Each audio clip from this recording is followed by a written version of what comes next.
அனைவருக்கும் வணக்கம். நான் உங்கள் ஜோதிடர் முருகப்பிள்ளை. இன்று பார்க்க போகும் தலைப்பு மிக முக்கியமான தலைப்பு.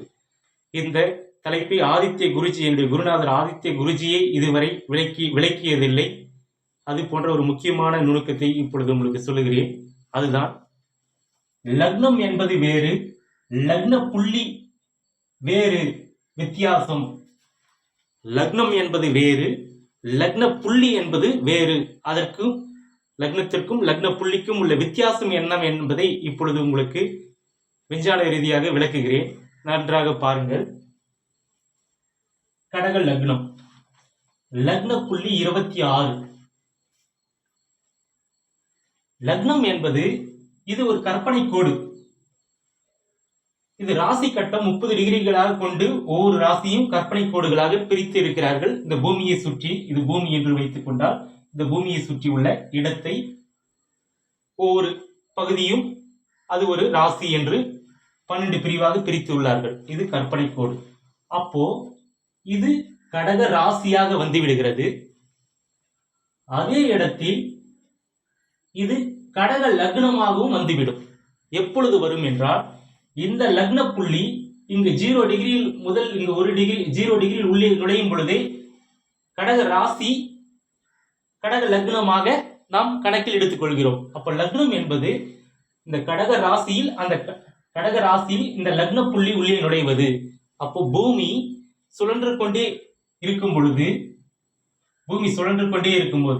இந்த பூமியை சுற்றி உள்ள பகுதி இங்கு அடுத்தடுத்து நகர்ந்து கொண்டே இருக்கும்.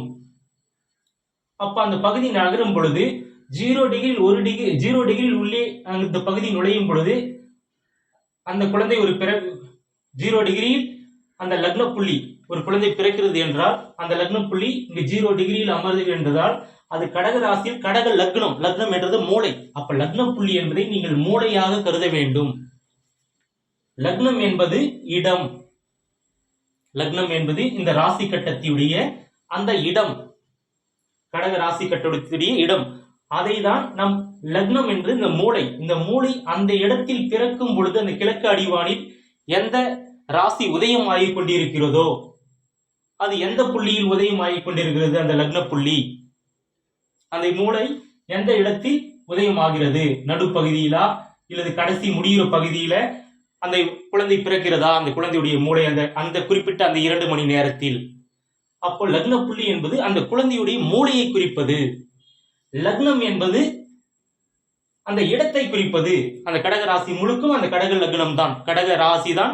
அதில் அதுக்கு முன்னாடியே ஒரு குழந்தை பிறந்திருக்கும். இங்க 0 டிகிரியில் ஒரு குழந்தை பிறந்திருக்கும், அது கடக லக்னம் தான்.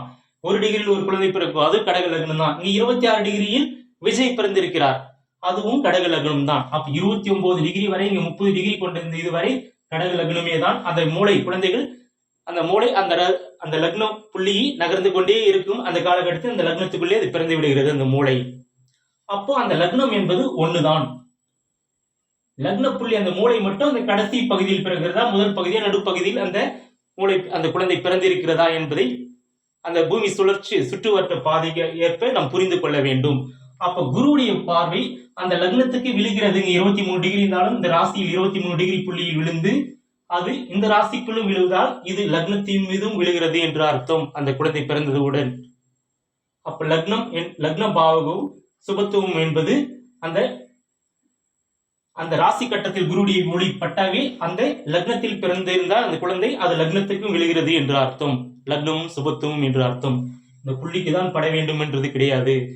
இந்த புள்ளிக்கு படும் பொழுது இன்னும் கூடுதலாக அந்த உயிருக்கு அந்த குருடைய ஆற்றல், அந்த ஒளி கூடுதலாக இன்னும் கிடைக்கிறது என்று அர்த்தம். இப்பொழுது அந்த பாவத்திற்கு மட்டும் அந்த குருடைய ஒளி, லக்ன பாவகம், பெயர் புகழ் அந்தஸ்து கௌரவத்தை கொடுக்கக்கூடிய அமைப்பை இவருக்கு நெருங்கி விழுகிறது. அந்த லக்ன புள்ளி நகர்ந்திருக்கிறது, அதுக்கு லைட்டாக விழுகிறது என்பதுதான் பொருள். லக்னாதிபதிக்கு நெருங்கியே விழுகிறது. அவருடைய விஜய் அவருடைய லக்னாதிபதி சந்திரன் 4 டிகிரி முதல் அந்த லக்னத்தின் முதல் 4 பகுதியில் அந்த கிரகங்கள் இருப்பதால் நெருங்கி குருவுடைய ஒளி இங்கு விழுகிறது. எனவே லக்னம் என்பது அந்த ராசி கட்டம், லக்ன புள்ளி என்பது அந்த குழந்தை பிறக்கும் அந்த இந்த எஜ்ஜில் பிறக்கிறதா, அந்த லக்னம் முடியும் சருவாயில் பிறந்திருக்கிறதா, நடுப்பகுதியில் லக்னம் முடிவதற்கு நடுப்பகுதியில் பிறந்திருக்கிறதா, முதல் பகுதியிலே அந்த பூமி சுழற்சிக்கு ஏற்ப அந்த குழந்தை பிறந்திருக்கிறதா என்ற அந்த இடத்தை குறிப்பது. எனவே லக்னம் லக்னாதிபதியுடைய வித்தியாசம் இதுதான். இது ரொம்ப டீப்பான சப்ஜெக்ட். இது எந்த அளவுக்கு உங்களுக்கு புரியும் என்று தெரியவில்லை. மீண்டும் மீண்டும் இதை பார்த்து தெளிவுபடுத்திக் கொள்ளுங்கள்.